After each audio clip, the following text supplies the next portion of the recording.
Okay, after wiping out that quest, we're going to move on to the next one here, and probably the next 4 or 5 quests or so, we're going to jump into the Keep of the Borderlands and get a mount, and then you get a lot of pretty good, decent elite gear by killing some heroics that are out in the Keep of the Borderlands.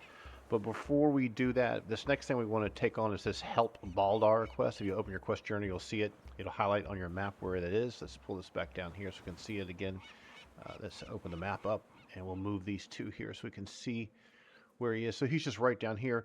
Now, you'll see this mayor walking around. He's going to have a really interesting quest to do later, but the chalice is just an outline right now. That means you're not high enough levels. As soon as we hit level 2, we'll be able to do that. That'll be in the Korthos zone, which is beyond those gates in the distance. Before we pick this quest up from this guy, I want to go over a couple of quick details that you may want to try out in the gameplay settings and the UI settings before we talk to Baldar here. First, go to your gameplay settings. And what we're looking for is there's a feature called Tumble. You may have mentioned, excuse me, in the previous video where we talked about this tumble timer. It's kind of like what you'd have in Guild Wars 2, where you can do a tumble and then you can do another one, like a dodge roll, and then you run out of resources to do it, but they regenerate over time. If you go into the gameplay settings and scroll through these, you will eventually see this experimental tumble controls. You can turn that on real quick and just close this off. Basically, what it works is we have a button bound to block, right? That would work whether we're using a melee weapon or a sword or shield or what have you. If you just tap it, while moving, you're going to do a little roll, right? And it's probably just a little bit of an iframe for you to dodge things, whether you're moving left or right. You'll always tumble pretty much going forward. Now you'll notice here at the bottom, this little pip is refilling like every 6 to 8 seconds or so, maybe every 10 seconds. That's how many charges you're going to get back from the experimental tumble. So if you're coming from another action adventure or RPG MMO game, you're probably used to dodge rolling all the time and having keys bound to it that you like. Like Neverwinter has that happening. Black Desert Online has it happening. There's a lot of games that use the dodge roll type thing. In this game, it's kind of considered experimental. So some people use it to run around and put more points into Tumble, right? In the original 3.0, Tumble meant that you could like move past enemies in combat and have them not get an attack of opportunity in the pen and paper version. Another setting I want you to check real quick also before we go to do this next quest is the UI settings. There's a number of ones in here you can just read through. They're pretty obvious, but the chat filter one's kind of ridiculous. That's always a good one to just completely turn off. Let's just go through here. This one right here will lock your shortcuts on your bar. When you turn it on, you'll notice that the bar becomes, all your little hot bars become unmovable and you can't move anything. There's a lock icon. This is where you can unlock this. There may be a way to bind a key to it. I've never actually done it. Definitely make sure you show the cooldowns on your hotbars. You're using an ability that's got like a 10-second cooldown. You can see how much longer it's going to take before it comes up. Make sure that's on. The network display is interesting. If you turn this on, it'll put this up at the top of the screen, this little green cross. Like any other UI element, you can grab it and move it around. Let's say we moved it down here for a moment. And if you mouse over, it'll say what your ping time is. So my latency only 65 milliseconds, which is not awesome. I don't know where the server is located. I'm in Florida, so this server could be located in the Midwest somewhere, but there's no packet loss, so that's not really a problem. If you don't like the network thing on the screen, because it's not really affecting your gameplay, but if you're like playing out of a hotel or something like that, you want to check that to see what your ping time is. Usually you just keep that completely turned off. If you got tired of the hints in the early part of the game, you could always turn those off as well. And if you ever wanted to see the hints again, you can just reset them. Um, another element here you could check out is the hit point bars. This one's kind of strange. You can, as you get down here, you have show overhead names where we've got a key bound to turn that on and off. We have this creature companion floaty name, show opponent overhead health bars, show player overhead health bars. I like to keep that off. The reason being that is when it's on, you'll have a bar over your head, and when enemies collapse on you and surround you and start trying to pivot around you and flank you, because they always try to do that, there's just going to be all these bars moving on top of you, and you won't really be able to see like whose is whose. My bar is all blended in with the other bars. It'll make it more difficult for you to kind of pick out which one's close to you. You may like just having the monster hit point bars on. I'll leave this on for this next little sequence. It's not as immersive, it's more gamey, but it's really kind of something to see whether you want to. Now, another thing in here is there is an auto target breakables on by default. Now, if you're playing an archer or range class and you don't want to like accidentally shoot a sarcophagus like we did in the last video, you can make it where only the things the reticle is highlighting will get hit. Don't pick up an auto target. So we can actually turn that off for this next quest, and we'll see that in action. So those are in the UI settings, and the chat filter one is in the gameplay settings. I didn't mess with it, did I? Let's go do that real quick. Let's turn that off. It's not really that important. You can also turn chat off in private areas if you don't want to hear any kind of global chat or anything like that. Let's see where we got this here. Disable full character effects. There it is, and disable chat content filter. You could probably just turn that off. All right, let's go do this next short quest. It's kind of a holdout mission. It's pretty straightforward, and some of these new settings will come into effect.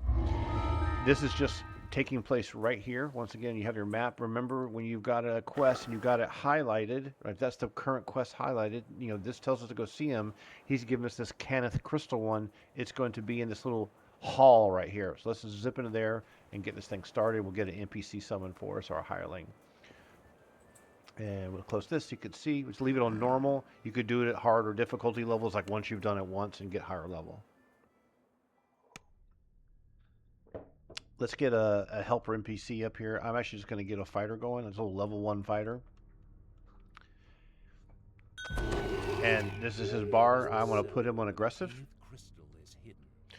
This is a really, really straightforward quest. All you really do is run to this next area and defend the crystal from a bunch of cultists that attack. But there's a couple little tricks you can do if you're playing ranged or spellcaster. This is the crystal in the distance. Feel the life-saving heat emanating from the magic crystal Boldar spoke of.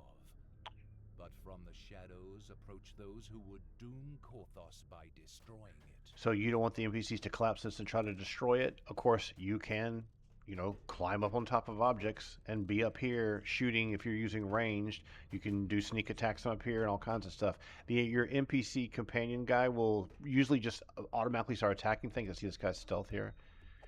And he's going to wipe him out pretty easily. So you can just get up here. You can even climb all the way up here if you wanted to. If you really wanted to get all the way up here, let's see if we can get up there. There we go. You can get all the way up here and just fire away. If you're an old Ashram's Call player, you know how much it was fun killing Ulfoy by perching. Since this guy is with me, so he's trying to run back to me, can't get to me. You could just stand up here. You could, of course, stand down here. Then you might have some guys collapse and hit you. At these low levels, the combat is just so simple. It's not very difficult at all. They're hyper focusing on, you know, trying to kill this crystal. If you want to try melee and using some melee, you can do that as too. We've got like an ability here to, you know, break armor. With the NPC helping us, this guy here is trying to break his armor. They're going to keep trying to attack this and destroy it. So all you got to do is kill 15 of these guys. It doesn't take that long. I like to usually remain hidden.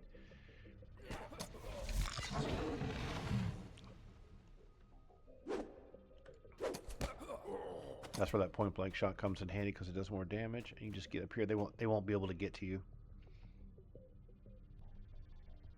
And let's not forget that because we've elevated, you know, leveled a few pips down here in the lower hand corner, that we've got some action points to apply, which we're going to apply here when we get done with this adventure and get a few enhancements, they're called.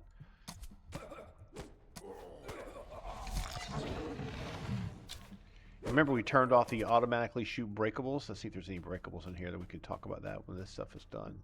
These guys are all spawning pretty much in these, like here, running through the doorway, and here.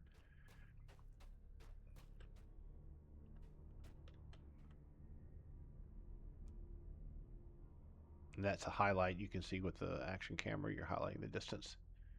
There's only one left. Okay, here he is. He spotted me. That's it. That one's really, really easy. Doesn't take long at all. It's a decent amount of experience. It put me to the next pip level. So all you need to do then is just leave the quest. There's no chest to open or anything like that, like you usually do. So you can just hit XP. You can see what you've done, how much you got, and you can just leave. And then we're going to do those enhancement points and go talk to the NPC and get a reward. And then we'll move on to the next one. As you get further and further in the Korthos Village, you get to a point like, wow, this is really, really easy. It will get tremendously harder later. They're really just trying to tutorialize this kind of stuff at the most basic level. So you can start trying out different types of things like jumping on geometry, etc. So let's see what kind of reward we get for this. This is a really good reward. You'll find that some of the other channels, like Axel, who's done YouTube content for a long time, they always talk about which one of these to pick. You could do this quest multiple times and get all 3 of these. These, in essence, these are damage mitigation. So if you read it carefully, this one will reduce the physical damage taken by 4. So say something hit you with 8, you only take 4. Hit you for 4, you take nothing from bludgeoning or piercing weapons, except from bludgeoning or piercing. So that means it's a slashing protection. That's why it's called axe. This one here is a charged aid ability, not worth getting at all. The other one will reduce the damage you take by 4, except for bludgeoning and slashing. So you can see piercing, one of them's going to protect you from slashing, one of them's going to protect you from piercing. Most of the time, piercing is happening from archers at range, so we could just pick this one up for right now and double click it to take it.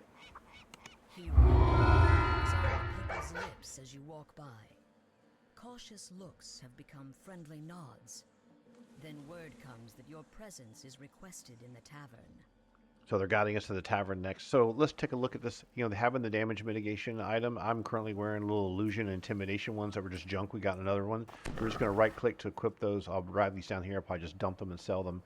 This is a piece of loot. We got this quarterstaff before. Remember that? So let's go do this inn next and see what the deal with that is. We're trying to get to level 2 so we can jump into the Keep of the Borderlands. Okay, so we got this bartender, and this is someone's betraying the town with the Sahuagin, and so they want you to stop this person. So it happens in the same area in the tavern. Your goal is to stay here at night after hours when the tavern's closed, and then protect yourself. Now, we don't have our NPC up. I'm gonna pull him up real quick. This must be the collaborator. And this is the collaborator coming out after COVID. Let's get him out, and we're going to set our NPC to aggressive. And we have to go talk to this guy and give him a hassle, right?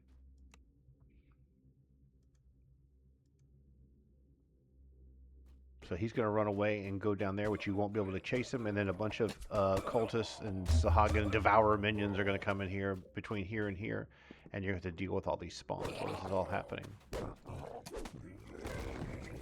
And you can see the damage numbers of your hireling going off as well. Since I'm going to jump up here, since this is where they won't ever spawn here.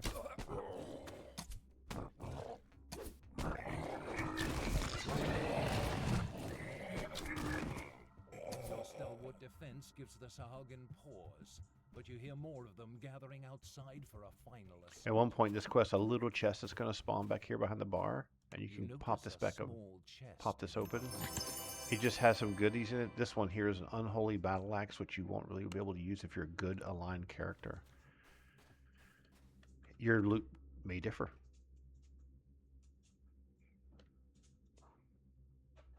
And if you've taken a bunch of damage, feel free to take one of your little starter potions that we got in the last episode.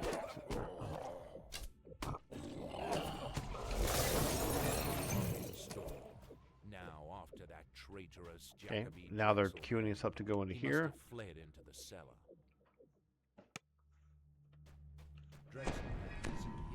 Remember we talked about the secret doors? Notice how the hireling's doing the same thing, even though he's like a barbarian type guy. I'm not sure that's what his class is. See what he is, a fighter. I've already spotted it. So my spot check happened without me having to hit search. So I didn't have to hit search because I automatically, the first time I encountered the secret door, it automatically succeeded, so I didn't have to deal with that. You just take a potion real quick, get your health maxed up, open this up. The chamber beyond the secret passage. There's a chest. Predating Korthos Village. And here's another door, so we're going to pop this open and see what's in here. Let me pull this down a little bit to see this. What we got here is a swim belt, double strike. We don't really care about that. We'll keep the little hit point belt we have on now. And this could all be different. Like, you could get a completely different piece of loot by doing this. It's not always exactly the same pieces, which makes it more fun for replayability. Now, we did forget to do this. We'll do this after we hit the next level. Okay, here goes a Devourer minion right here.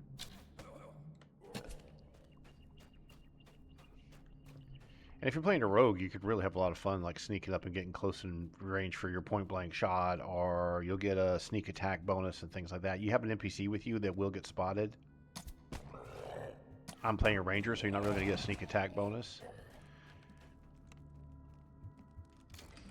If you're playing a spellcaster, you'll find that the diameter of some of the spells gets kind of big, so it might like hit a piece of geometry, whereas I was able to kind of shoot him right over this little log. If you're playing a caster, it might hit that log.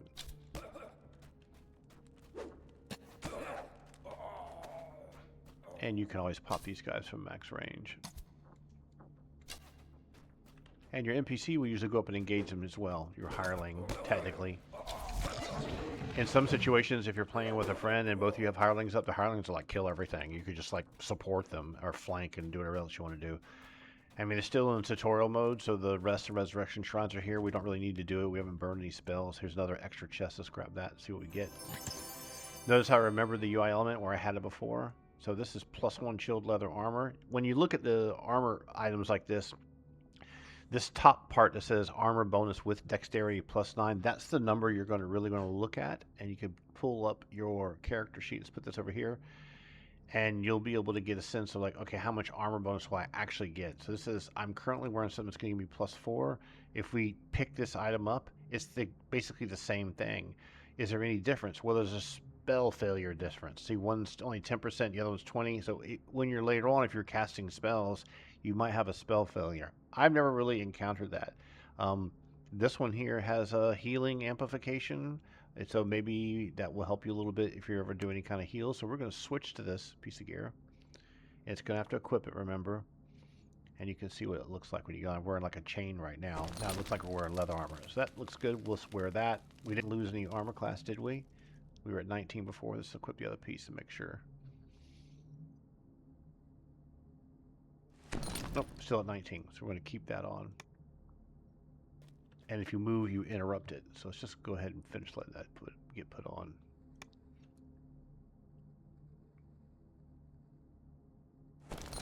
Okay, great. One thing you might want to do is when your doors are open, you can always sneak, and then you can go take a peek and see what's going on before you get in there. Remember the little arrow over the target this is the target highlight here. This little spot sign, if it's an eyeball, that means they've spotted you.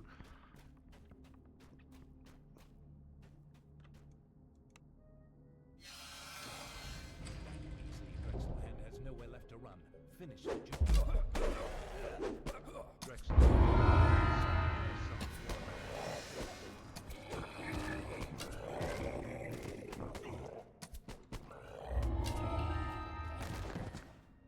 Okay, these guys are dead. Now, you've already completed the quest. There's nothing. You can check the XP bar and see, is there anything I was supposed to get as a bonus? That's a decent amount of experience. That put me at high enough to get to the next level. If you were playing and fighting like I was, you may not remember that it popped up here. You've now gained enough experience to gain a level. Here's a short sword +1. We're going to take all of it, but we don't really want to use short swords like rapiers. So we're going to get out of here and go hand this in. And it will handle the enhancement, and I'll show you how the level up process works. You can look up in the upper left hand corner here and see next to the enhancement thing, the level up icon lets you know you've got enough experience to pop the next level, which you need to go train a trainer to take advantage of all the feats and skills. You don't get them automatically in the field. Let's do the hand in. He'll probably have a bunch of things to pick from. So we like using rapiers and bows. So here's a rapier here. What this one is, does it give us a bonus here? It's got a monstrous bane. Let's just switch to our rapier so you can see the difference. The one I have is +1, so we could pick something else. Is there a bow in here that's good? Here's a ring. What's this? Enhancement bonus to spells. Crossbow. There's no bow in here. I'm just going to grab the rapier in case I decide to dual wield them, which is something a ranger gets to do. Much safer, but only temporarily. It's time to take the fight to the Sahuagin, out in the wilds of Korthos Island. I'm going to grab this little quest in the inn here before I leave and go find my trainer. This is one that shows you how to use the store, right? You get to buy this vintage Old Sully's grog. And if you click this, it will usually open it for you. Sometimes it will open the store not be at the right spot. Usually you're given free points. So just grab this real quick. It'll do a transition. See this transaction happening here? This is just to introduce how their store works. You're not actually paying for anything. And here's the item here in your inventory. There's an NPC outside that wants you to buy the drink for them from the bar, right? That's basically all they're doing, is they're doing this to show you how their store works, how simple it is. There's the mayor. Now that we've hit level 2, he'll have a quest. Before we go much too further and go hand that little grog quest in, let's go find our trainer and get skilled up to the next level. And we've got names off, so we'll turn them back on. So alchemist, warlock, wizard, bard, rogue, monk, druid, alchemist. Okay, they're not here. Let's see if our fighter trainer, we are a ranger. There's the ranger trainer over here. Kimber, I've never played a ranger before. Okay, so we'll go to here. You need to make decisions about your character. Let's just advance to the next level. We'll also spend points on enhancements. Let's do this first. I kind of predetermined what I wanted to do here, which in essence, I want to increase my point blank shot range. If you pick this one here, this point blank shot range is increased by 5 meters. If you pick this one, you get a bonus to attack increased by 2 meters. So we're going to pick the elven one, and we're going to pick this one. And we could pick another stat, or we could increase this hide, move silently, and some of the other thing. Armor class when attacked by a favorite enemy. They're just too infrequent for that to be useful. Melee attacks and sneak attacks. This is the arcane archer tree. So you can, like with any kind of talent tree, you can look through here and determine what you want to do. You can always undo them by paying platinum and redoing them. I think I'm going to take this if it's allowed, and you get to pick we'll take either dexterity or we'll take strength. I'm going to pick the dexterity one. Okay, just let me pick that. Let's go and do something different then. Listen, search. Plus to hit and damage longbows or rapiers. That's exactly, sounds good. And you need to hit accept. You could reset them here, but we're going to hit accept. Now you can hit escape to get out of that. And let's go talk and do the advance to the next level. You'll need to make decisions on skill points. So we're going to, let's keep that spot going up. We'll put 1 point in that, 1 point into search. We were also doing some tumble and use magic device. No, let's go up to tumble and pick that. We'll start using that as a skill that we do frequently since we're dex oriented. And let's see. We don't really want hide, but I'm going to add a point to hide as well. We've got spot maxed, balance for not being knocked down, and then we hit next because there's a couple pages of this. You get 11 more hit points. That's good. Base attack bonus goes from +2. Fortitude increases. Reflex save increases. You've got rapid shot as a feat. You can reload faster. And you get 2 weapon fighting, which reduces your penalty by using an offhand and dual wielding. Wilderness lore. Knowledge of the wilderness, and then these are the ones that we just picked. And that's it. In 3.0, unlike in Pathfinder 2nd edition or D&D 5th edition or even 4th edition, the number of choices you make on a per level basis are pretty basic. They're mostly like a skill or a feat choice because there's like 20 and 30 levels. So even with the expansion coming out, the Terror Demogorgon, they're boosting the max level cap, I think, from 32 to 34. Okay, so there's a number of things you could do next. We've got the enhancements. If you want to go back and look at the enhancements, what you can do is go down to here and click enhancements, and it'll bring the same interface back up.